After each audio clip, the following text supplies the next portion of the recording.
사랑하는 성도 여러분, 우리가 이제 사도행전을 통해서 지금 사도 바울과 함께 전도 여행의 그 여정에 있습니다. 근데 뭐 이렇게 계속 몇 주에 걸쳐서 하니까 우리가 지금 우리의 위치가 어느 정도 좀 와 있는지 좀 우리가 좀 생각을 좀 해봐야 되지 않을까라는 생각을 합니다. 우리는 사도 바울의 2차 전도 여행에 있습니다. 그 전도 여행은 우리 말씀에서는 사도행전 15장 36절부터 시작해서 18장 22절까지의 그런 말씀인데, 자, 우리 이해력을 돕기 위해서 지금 합니다. 혹시나 1차를 기억하시는지 모르겠지만 1차는 여기 안디옥에서 구브로로 갔다가 이 더베를 거쳐가서 다시 이렇게 들어온 것이 1차였었습니다. 지금 2차는 이제 여기서부터 시작되는 내용인데 16장 10부터 지금 우리가 알고 있듯이 1차하고 2차에 대한 내용이 확 갑자기 달라지는 이유가 있었습니다. 그것이 무엇이냐면 지난주에 우리가 말씀을 통해서 알게 됐죠. 그 사도 바울과 바나바가 싸웁니다. 그렇죠. 누구 때문에? 기억나십니까? 마가라 하는 요한 때문에 싸움이 납니다.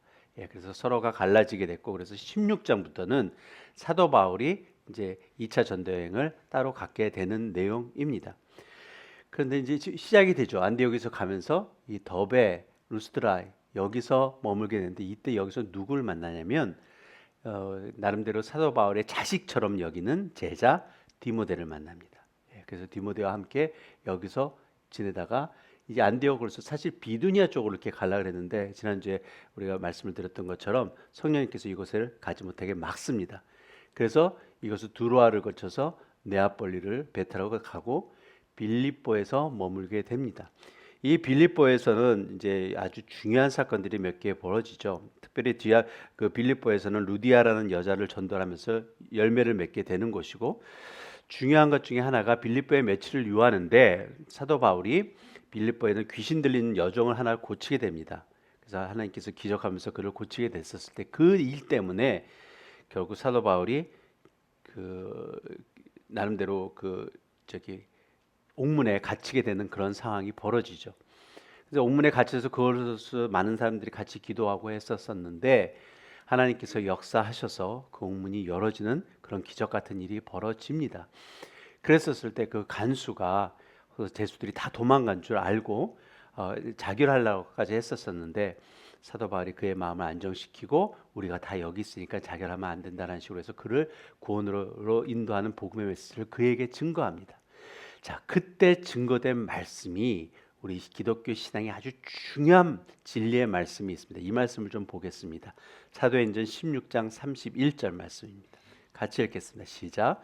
이르되 주 예수를 믿으라. 그리하면 너와 네 집이 구원을 받으리라 라는 말씀입니다. 이 복음의 말씀이 그때 증거가 된 것입니다. 우리도 이 복음의 말씀을 붙잡고 우리가 살아가고 있는 내용이죠. 그리고 오늘의 본문인 17장의 말씀입니다. 오늘의 본문은 어떻게 시작되냐면, 우리 지도 한번 다시 한번 볼까요? 빌립보에서 데살로니가를 거쳐서 베라로에서 아덴으로 내려와서 이 아덴에서 이루어진 사건의 내용이 오늘의 본문에 대한 내용입니다. 자, 잠시 제가 여러분에게 좀 그 퀴즈를 하나 드릴게요. 여기에 써있으면 지금 바울의 2차 전도여행은 이때부터 시작돼 이때서 약 3년간 진행된 선교 여정이다라고 이렇게 말씀드렸는데, 혹시 여러분 기억하십니까? 1차 전도 여행은 얼마큼 걸렸는지?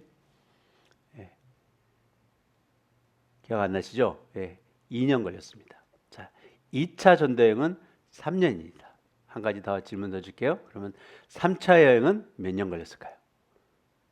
4년. 반 맞았습니다. 4년에서 5년 정도 사이입니다. 그 정도에 걸리는 여정을 했었습니다. 지금 3년이라는 기간이 지금 여기서부터 시작해서 쭉 이렇게 돌아가지고서 예루살렘에 있다가 다시 안디옥까지 가는 것이 3년의 여정 속에 있습니다.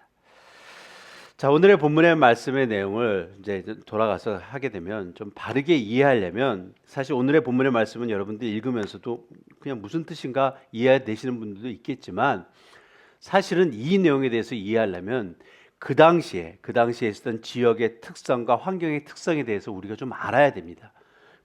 그래야 지금 사도 바울이 얘기하고 있고 말씀하고 있고 나름대로 변론을 하고 있는 그 내용이 구체적으로 이해가 될 수 있기 때문에 그렇습니다. 여러분 혹시 예전에 히스토리를 공부하신 분들 경우에 그리스 아테네라고 하게 되면 제일 먼저 그래도 나름대로 뭐 깊이 공부를 안 했더라도 나름대로 이렇게 떠오르는 내용이 좀 있을 것입니다. 뭐 여러 많은 유적들도 있겠지만 그것 말고 그리스 아테네라고 얘기했을 때 제일 먼저 이렇게 여러분들 이렇게 생각에 떠오르는 것이 있으십니까?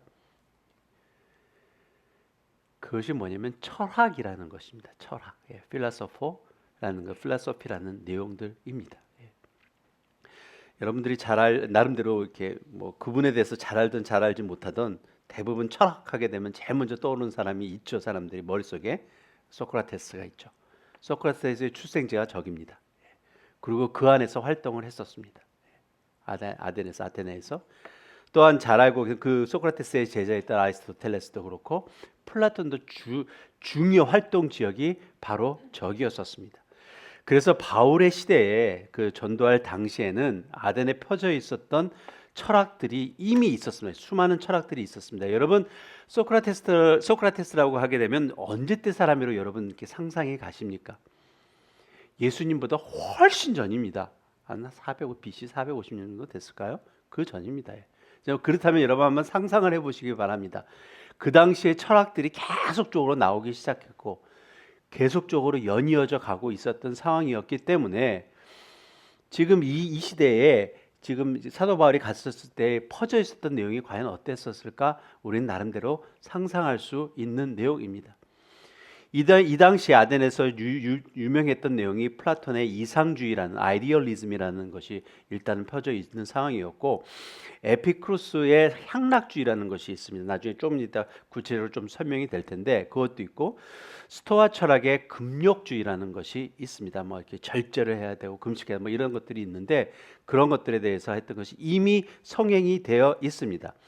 그것이 본문의 말씀에서는 어떻게 설명되고 있냐면 18절 말씀에 이런 말씀이 있습니다. 앞에 어떤 에피쿠로스와 스토아 철학자들도 바울과 쟁론할세라는 내용이 있습니다. 이것이 18절에 대한 말씀의 내용인데 이 내용은 이 내용을 알아 이게 왜 갑자기 이 사람들이 튀어나왔을까라고 하는데 이러한 역사적 배경이 있다라는 것입니다. 그러기에 이러한 상황 속에서 사도 바울이 그것에서 말씀을 증거하는 것인데 자, 이것이 그냥 역사에서 히스토리에서 그렇다면 우리의 지금 성경에서는 지금 그 상황에 대해서 어떻게 설명하고 있는지 좀 보겠습니다. 자, 그래서 우리가 17장 16절을 보게 되면 이렇습니다. 바울이 아덴에서 그들을 기다리다가 그 성에 우상이 가득한 것을 보고 마음이 격분하다라는 것입니다. 자, 지금 그 아덴이 어떠한 것이라고요? 우상이 가득했다라는 것입니다. 우상이 가득했다. 자, 그 당시에 그 나름대로의 아테네에 대한 별명이 하나 있었던 것이 있었습니다. 그게 뭐냐면 신들보다 조각상이 더 많은 곳, 신들보다 조각상이 더 많은 곳이라는 별명이 아테네 시대의 아테네 도시에 대한 별명이었습니다. 어느 정도였냐면 조각상이 3만 개 이상이었습니다. 여러분 조각상을 만들려면 어떻게 해야 되죠? 이 조각상이 누군지 이름을 붙여야 되잖아요.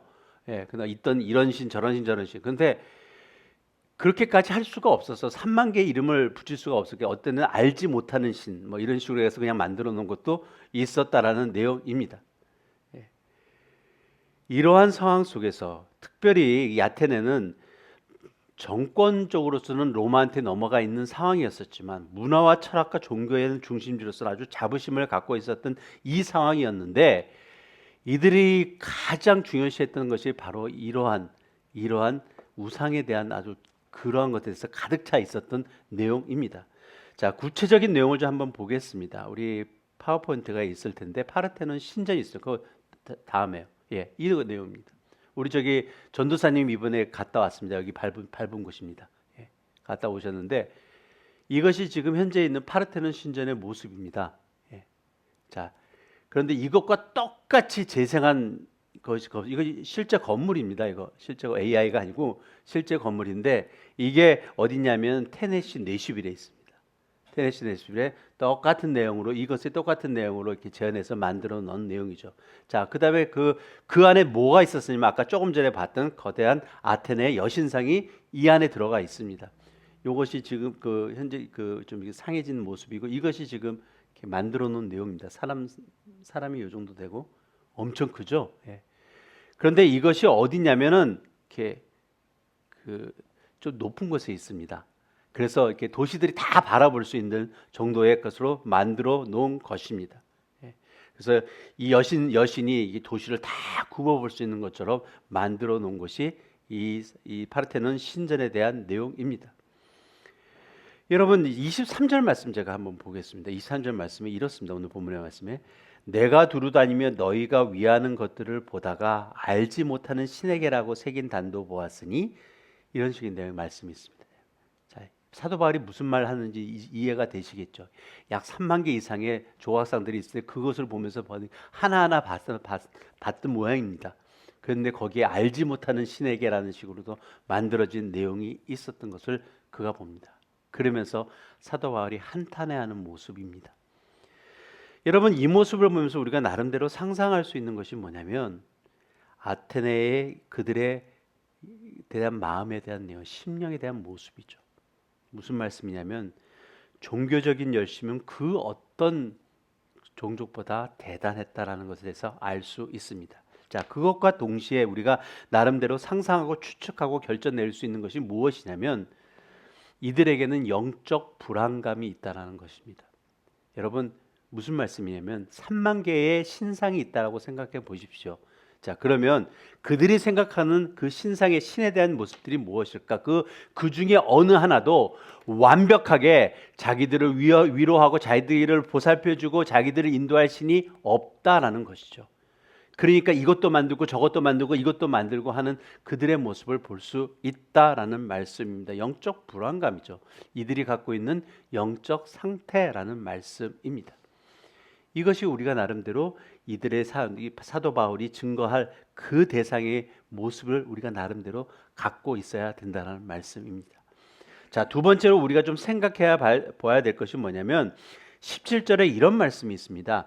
회당에서 유대인과 경건한 사람들과 또 장터에서라는 것이 있습니다. 이 장터.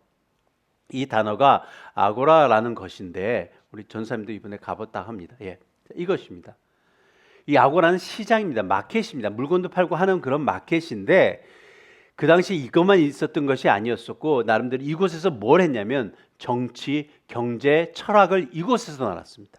사람들이 일단 많이 모이니까 그곳에서 계속적으로 토론이 이루어진 것이 바로 여기입니다.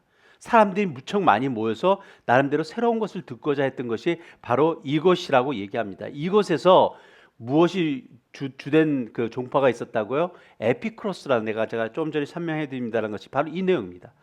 에피크로스라는 학파가 여기 지금 18절에 있죠. 어떤 에피크로스와 스토아 철학이 있다고 얘기했는데 이 에피크로스라는 것은 구체적으로 어떤 거냐면 쾌락이 최고의 선이다라고 얘기하는 종파입니다. 쾌락이 최고의 선이다라는 것이죠. 그러면서 이들이 주장했던 것은 신은 인간 사회에 그렇게 역사 안 해. 그냥 신은 그냥 let them go 하는 것처럼 니네들 아무렇게나 지내라고 놔뒀다라고 얘기합니다. 자, 그렇기 때문에 바울의 메시지 중에 무엇이 이들이 걸리냐면 심판이라는 메시지가 이들에게 걸립니다. 어떻게 신이 우리를 심판해? 이것입니다. 아니다라는 것이죠. 자, 또한 이들에게 있었던 여기 말씀에서 있었던 것처럼 스토아파라는 것이 있습니다. 이 스토아파는 그냥 간단하게 얘기하면 범신론적입니다. 모든 것이 다 신이에요. 그래서 이들에게 우리의 복음이 무엇이 걸렸었냐면 인격적인 창조주 하나님에 대해서 말씀을 증거되는데 우리 사도 바울이 증거하는 내용이 그건데 이것이 그들에게는 컴플렉입니다. 이게 안 된다, 말이 안 된다라고 얘기하고 있는 것입니다. 자, 그럼에도 불구하고 21절의 말씀에 이들의 모습 속에 뭐가 있냐면 모든 아덴 사람과 거기서 나그네된 외국인들이 가장 새로운 것을 말하고 듣는 것 외에는 달리 시간을 쓰지 않는다. 그 정도로 이들은 나름대로 뭔가 듣고 싶고 알고 싶어하는 이들의 마음이 있습니다.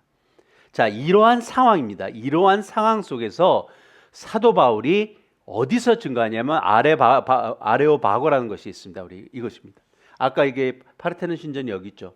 여기에 이 언덕 위에서 사도 바울이 그들에게 말씀을 선포하고 있고 증거하고 있는 내용이라는 것입니다. 사실 이곳은 나름대로 옛날에는 이곳에서는 법정으로 사용됐었던 그런 곳인데 바울 시대에는 주로 교육, 도덕, 종교적인 문제를 감독하는 그러한 곳이었었습니다. 이곳에서 사울이 변증적 설교를 오늘 선포하고 있는 내용이 우리가 지금 함께 교독한 그런 말씀에 대한 내용입니다. 그런데 여러분, 우리가 좀 잘 알아야 되는 것이 뭐냐면 사도 바울의 나름대로 지혜로운 모습입니다. 사도 바울이 여기서 증거할 때 여러분들은 그냥 말씀을 그냥 읽었겠죠. 좋은 말씀이구나라고 같이 저랑 교독했겠지만 사도 바울이 얘기했던 그 내용들은 특별히 헬라 철학에 대해서 사용됐었고 헬라 사람들이 이해할 수 있을 정도로 그들에게 맞춤형에 대한 설교를 한 것입니다. 여러분 특별히 여러분 기억하실지 모르겠지만 사도 바울이 유대인들에게 설교를 할 때, 유대인들에게 말씀을 전할 때에는 사도 바울이 주로 무엇을 사용했냐면 구약 성경에 있는 말씀을 사용했습니다. 그래서 그것을 인용해 가지고서 그 유대인들에게 이해할 수 있도록 가르쳐 줬습니다. 그런데 이 지금 헬라 문화에 있는 이곳에서는 전혀 그것을 사용하지 않고 구약 성경을 사용하지 않고 오로지 헬라 철학에 대해서 겉들여지면서 헬라의 시인까지 나중에 말씀드리겠지만 헬라 시인까지 들어와 가지고 그들을 이해시키는데 사용했다라는 것입니다. 이것이 흔히 말해서 사도 바울의 아주 지혜로운 그러한 설교의 모습입니다. 여러분, 우리들이 이것을 통해서 좀 깨우쳐 알아야 될 것이 있다라는 것이죠.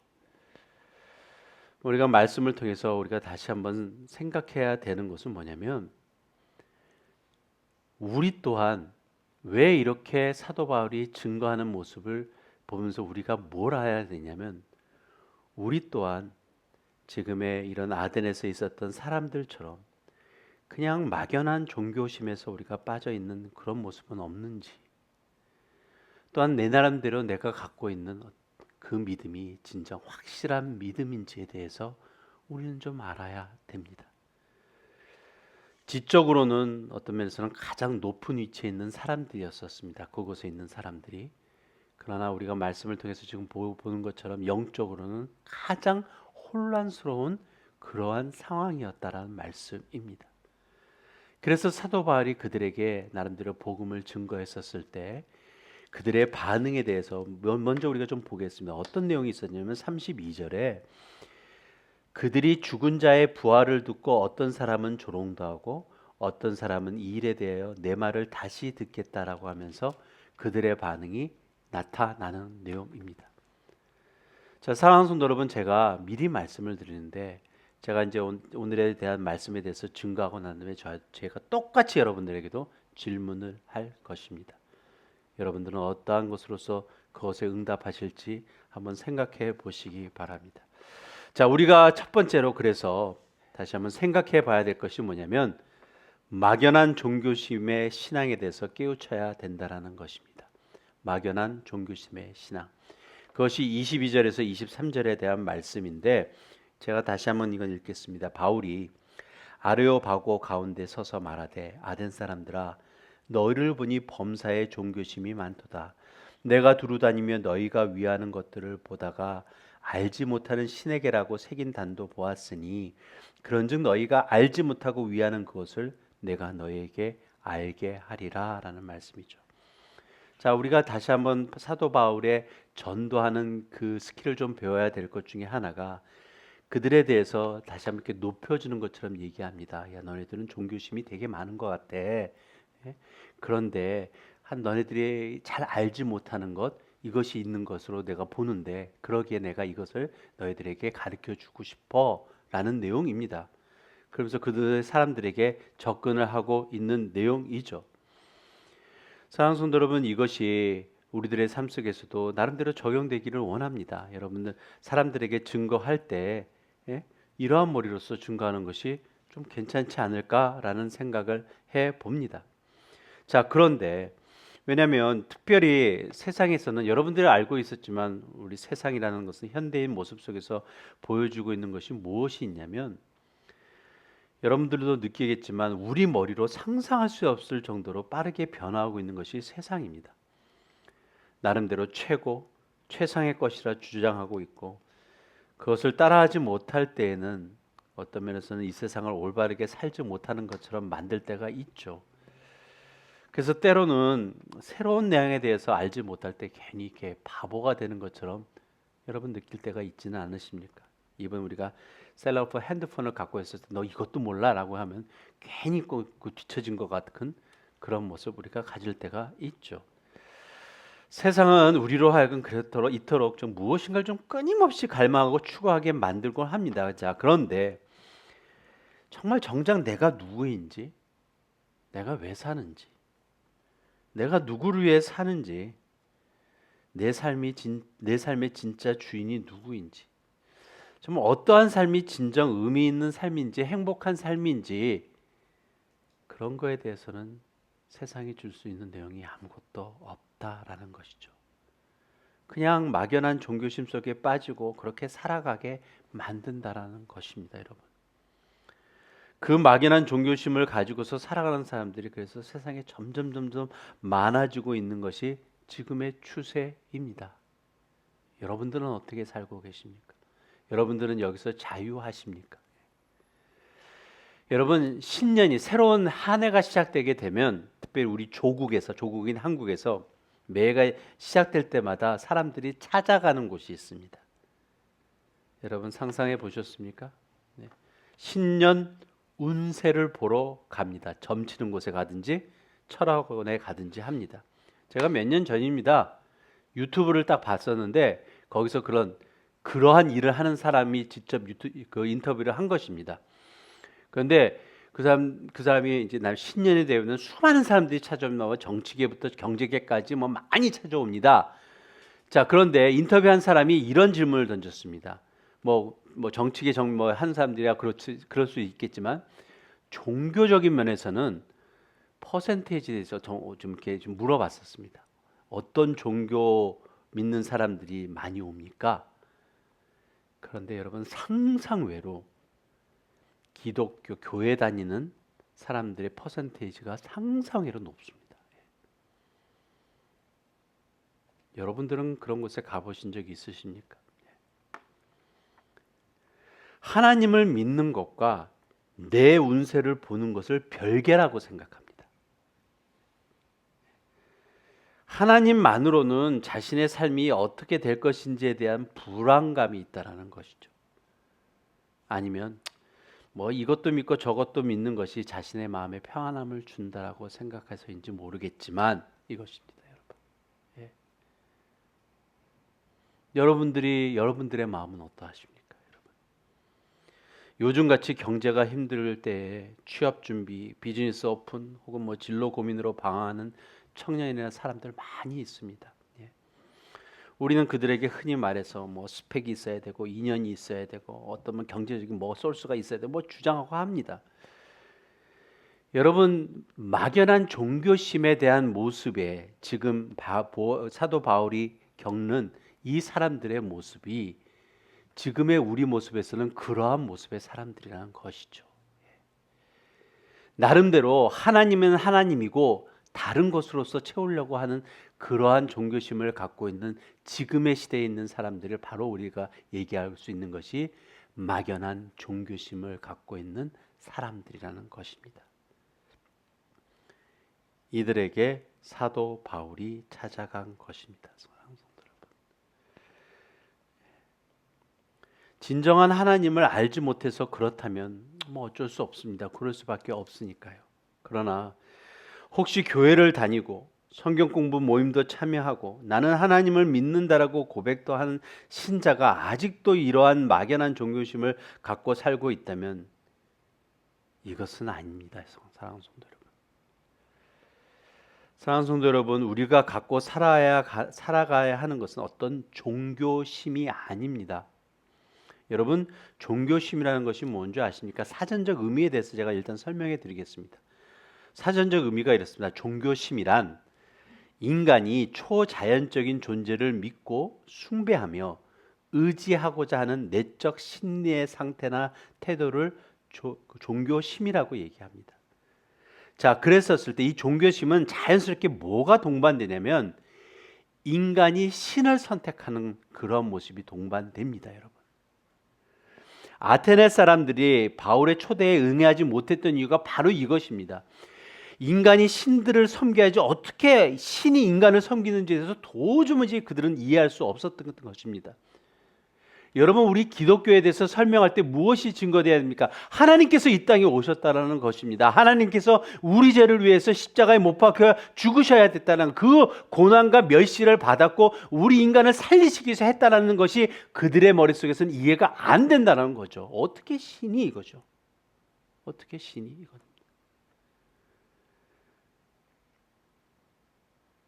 여러분들은요, 우리 안에는요, 우리들의 신앙 안에 혹시 이러한 막연한 종교심이 있는 것이 아닐까라는 생각을 다시 한번 우리는 해봅니까? 그저 남들이 좋다니까 가는 거고, 그래도 교회 나오는 것이 뭔가 다른 사람들에게 좀 좋아 보일 것 같으니까 나오는 것이고, 비록 내가 하나님은 잘 모르겠지만 그래도 내가 무엇인가 필요할 때 뭐 빌 곳은 하나는 있어야 되지 않나라는 것으로서 나아가고 있다면 그거는 막연한 종교심에 빠져 있는 내용이란 말씀입니다. 사랑하는 성도 여러분, 종교심이 아무리 깊고 넓다고 하더라도 다시 한번 우리 기독교에 대한 종교심이라고 얘기를 할게요. 기독교에 대한 종교심이 아무리 깊고 넓다라고 하더라도 진정한 회개와 부활의 신앙을 갖고 있지 못한다면 그 기독교 신앙은 아무런 의미가 없습니다. 그러므로 우리가 모두 확실한 믿음을 가져야 됩니다. 사랑하는 성도 여러분, 확실한 믿음입니다. 그걸 우리가 두 번째로 좀 생각해 봐야 될 내용입니다. 사도 바울이 아레오바고라는 그 언덕에서 당대 지식인들이라고 하는 사람들, 나름대로 잘난 척하고 있는 그 사람들 앞에서 막연한 종교심에 빠져 있는 그들에게 주의 복음을 증거하는 것이 바로 본문 24절부터 시작되는 그러한 내용이란 말씀입니다. 24절부터 31절까지 확실한 믿음에 대해서, 우리가 가져야 될 믿음에 대해서, 그들이 가져야 될 하나의 진정한 종교에 대해서 얘기해 주고 있는 것이 사도 바울이 선포되고 있는 말씀입니다. 그것에서 선포되는 말씀이 세 가지에 대한 내용에 대한 말씀을 하고 있는데, 선포의 시작에 앞서서 사도 바울은 다시 한번 그들에게 확실한 이유를, 내가 이것을 얘기하는 이유는 라고 선포되어 있는 말씀이 23절 후반절에 있는 말씀입니다. 그것이 뭐냐면, 그런즉 너희가 알지 못하고 위하는 그것을 내가 너희에게 알게 하리라 라고 얘기합니다. 알지 못하는 신에게까지 만드는 니네들의 모습을 보니까 내가 진정 이것을 가르쳐 줘야 될 것 같아, 말해 줘야 될 것 같아 라는 마음으로 선포하고 있는 것입니다. 그들에게. 자, 그러면서 그들에게 주어지는 내용이 바로 무엇이었냐면, 우주와 그 가운데 있는 만물을 지으신 하나님께서는 천지의 주제시니라고 선포하고 있는 것. 첫 번째가 뭐냐면 만물의 창조주이자 주인이신 하나님에 대해서 선포하고 있는 것입니다. 사랑하는 성도 여러분, 우리 기독교 신앙에서 가장 중요한 내용이 무엇이다? 저는 이것부터 시작돼야 된다고 생각합니다. 창세기 1장 1절의 말씀이 태초에 하나님이 천지를 창조하시니라, 이 말씀의 선포, 이 말씀의 믿음이 여러분 왜 중요한지 아십니까? 그리스도인들에게 성경 말씀의 시작이 이것이 왜 시작되어야 되는지, 왜 이것으로부터 시작되어야 되는지 정말 바르게 깨달아 알아야 됩니다. 무슨 말씀이냐면, 만물의 창조주의 선포 없이는 그 어떤 신앙의 고백도 무의미하기 때문에 그렇습니다. 여러분, 하나님께서 우리를 창조하신 것에 대해서, 이 온 우주 만물을 창조하신 것부터 시작이 돼야 됩니다. 그래야 예수 그리스도께서 이 땅에 왜 오셨어야 되는지가 그 의미가 바르게 알게 된다는 거죠. 성령님께서 우리들의 삶 속에서 왜 하나님 앞에 가게 만들고 인도하시는지를, 그것을 바르게 이해하려면 바로 이 창세기 1장 1절 말씀부터 시작돼야 된다는 말씀입니다. 사랑하는 성도 여러분, 제가 다시 한번 선포합니다. 우리가 믿고 있는 여호와 하나님은 만물의 창조주이시며 주인이십니다. 여러분 믿으십니까? 세상의 그 어떠한 숭고하고 지혜로운 철학이라 할지라도 이 진리 앞에서는 아무것도 아님을 우리가 믿고 선포해야 됩니다. 여러분, 이것이 있어야 바른 하나님에 대해서, 바른 신에 대해서 깨달아 알 수 있다라는 것이죠. 자, 그래서 이 하나님이 그 하나님이 어떡한데? 라는 것인지 두 번째로 사도 바울이 설명하고 있는 것입니다. 그것이 26절에서부터 28절까지의 말씀인데 제가 읽겠습니다. 인류의 모든 족속을 한 혈통으로 만드사 온 땅에 살게 하시고 그들의 연대를 정하시고 거주의 경계를 한정하셨으니 이는 사람으로 혹 하나님을 더듬어 찾아 발견하게 하려 하심이로다. 그는 우리 각 사람에게서 멀리 계시지 아니하도다. 이 말씀이 있습니다. 여러분, 그 만물을 창조하신 그 하나님께서 그냥 가만 놔두신 것이 아니라 우리의 역사 속에 임재하셨다라는 것입니다. 이것이 중요합니다. 나름대로 우리가 거주할 것을 정하셨고 나름대로 연대를 찾으셨다고 만드셨다라는 것이죠.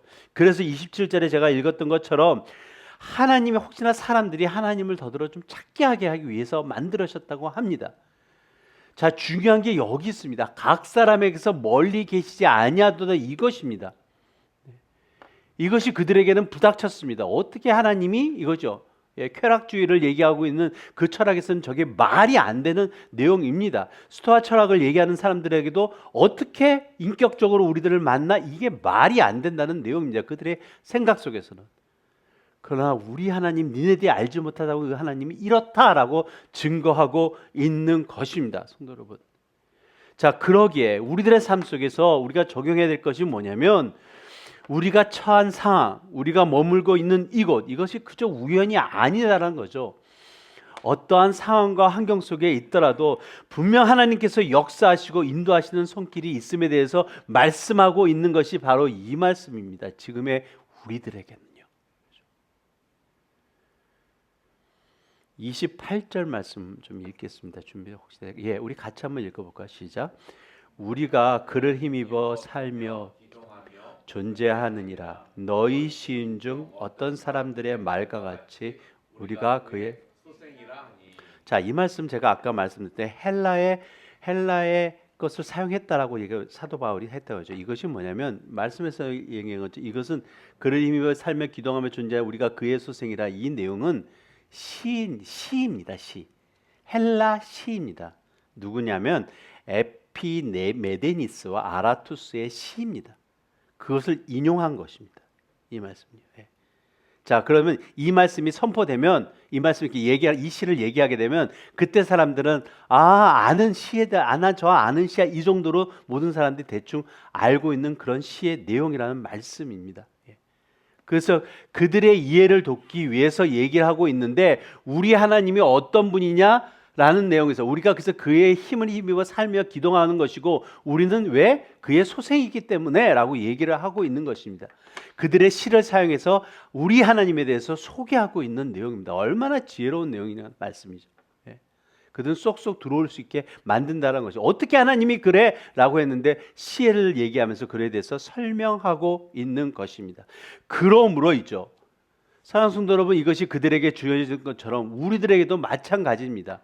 우리가 왜 기도해야 됩니까? 이것 때문에 기도할 수 있습니다. 우리가 주님의 힘을 힘입어 살아가는 삶이기 때문에 그렇습니다. 그러기에 우리가 하나님과 교통해야 됩니다. 왜요? 우리는 그의 소생이기 때문에 그렇다는 거죠. 우리들이 가져야 될 신앙의 모습이라는 것입니다. 이것이 우리들 인류의 역사를 주관하시는 하나님과 우리와의 관계의 모습이라는 거죠. 자, 세 번째로 바울이 선포하고 있는 하나님의 모습은, 자, 그러므로 회개를 명하시고 심판을 예고하시는 하나님이라는 말씀입니다. 이것이 30절에서 31절의 말씀입니다. 제가 다시 한번 읽겠습니다. 알지 못하던 시대에는 하나님이 간과하셨거니와 이제는 어디든지 사람에게 다 명하사 회개하라 하셨으니 이는 정하신 사람으로 하여금 천하를 공의로 심판하는 날을 작정하시고 이에 그를 죽은 자 가운데서 다시 살리신 것으로 모든 사람들에게 믿을 만한 증거를 주셨다라는 것입니다. 과거에 하나님을 모르고 무지했던 시대는 하나님에게 간과하셨다라고 말씀하고 있습니다. 그러나 이제는 모든 사람들에게 회개를 명하시고 있는 상황입니다. 자, 복음의 진리가 이제 이미 선포됐다 이겁니다. 그 근거가 바로 예수 그리스도의 부활입니다. 여러분, 예수 그리스도의 부활 이러면 그냥 예수님께서 죽었다 살아나셨구나, 이것만으로서 얘기하는 것이 아닙니다.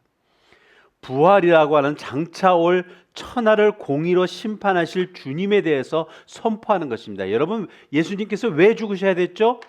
우리의 죄 때문이다. 그래서 그러면서 죽음의 권세에 대해서 예수님께서 죽으시고 부활하심을 통해서 그것을 보여주신 것이다. 죽음의 권세를 무너뜨리시고 부활이라는 승리를 보여주신 것이 부활입니다. 부활의 참된 의미입니다.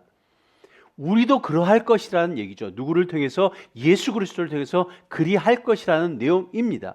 그러기에 우리가 주님 앞에 회개함으로 나와야 한다는 것을 얘기하고 있다는 것이죠. 분명한 것은 부활이라는 것을 주어졌을 때 분명한 것은 심판주로 오실 주님에 대해서 함께 얘기하고 있는 것입니다. 여러분, 그러기에 우리가 주님 앞에 회개함으로 나와야 된다는 것이죠. 나름대로 알고 지은 죄 모르고 지은 죄 그 모든 것들을 주님 앞에 온전히 내려놓고입니다. 여러분, 하나님의 사람으로서 새롭게 거듭나는 삶을 사는 것이 우리들에게 말씀하고 있는 지금 사도 바울의 설교이라는 말씀입니다. 이것을 통해 우리에게 구원을 이루시는 하나님이십니다. 다시 한번 얘기합니다. 이 내용이 그 당시에 헬라인들에게만 주어졌던 것이 분명히 아닙니다. 지금 우리들에게도 똑같이 선포되고 있는 말씀이라 저는 믿습니다. 자, 그러므로이죠. 저와 여러분은 선택하셔야 합니다. 바울이 선포 후에 말씀에서는 세 가지 반응이 있었습니다. 아까 32절에서 말씀 제가 읽었었는데 조롱하는 사람도 있었었고 어떤 사람은 그냥 미루는 사람도 있었습니다. 세 가지 반응이 나오죠. 조롱하는 사람들은 뭐죠? 자신의 지식과 철학이 최고라는 겁니다. 아직까지 부활에는 말도 안 된다라는 식으로 생각하면서 조롱하는 부류들이 있었고, 또 두 번째 사람은 미루는 사람들입니다. 이 일에 대해 내가 다시 말을 듣겠다, 아직 결단하지 못하겠다라고 하는 사람입니다. 그것과 다르게 믿는 사람들이 있습니다. 34절의 말씀에 이렇습니다.